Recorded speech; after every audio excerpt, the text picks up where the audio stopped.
रियासत आंध्र प्रदेश के कर्नूल में कर्नूल हार्ट फाउंडेशन के ज़रिए एहतमाम हेल्थ क्लब की जानिब से मुनक्किद किए गए 2 रोज़ा BLS वर्कशॉप का अख्ताम अमल में आया। इस मौके पर CPR की ट्रेनिंग दी गई।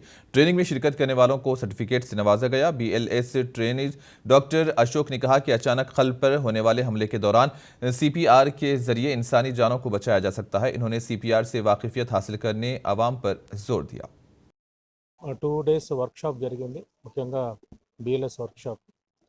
ఇందులో ముఖ్యంగా 70 students, staff nurses, senior technicians అందరూ కూడా దగ్గర దగ్గర 100 మెంబర్స్ సాటర్డే సండే వాళ్ళు ట్రైన్ అయినారు. డెఫినెట్గా ఈ BLS ద్వారా మనకు చాలా వరకు పేషెంట్స్ను మనం సేవ్ చేయొచ్చు. BLS programme basic life support system అంటే ప్రాథమికమైన అత్యవసర చికిత్స. హృదయగతి స్తంభించినప్పుడు అంబులెన్స్ వచ్చే లోపల మనం ఏమి ఫస్ట్ ఎయిడ్ చేయాలనే విషయం గురించి వివరంగా వివరించడం జరిగింది. నాతో పాటు మేడం ప్రొఫెసర్ గారు శ్రీలత మేడం ఉన్నారు. ఆవిడ కూడా ఎనస్థీషియాలజిస్ట్, నేను కూడా ఎనస్థీషియాలజిస్ట్. మొదటి రోజు 52 మందికి, రెండో రోజు ఈరోజు 53 మందికి ట్రైనింగ్ ఇవ్వడం జరిగింది. మొత్తం 105 మంది సుశిక్షితులైనారు. అందరూ కూడా ఉత్సాహంగా పార్టిసిపేట్ చేసి ఈ చిన్న చిన్న విషయాలు కూడా బాగా అర్థం చేసుకుని నేర్చుకున్నారు. చాలా సంతోషంగా ఉందండి.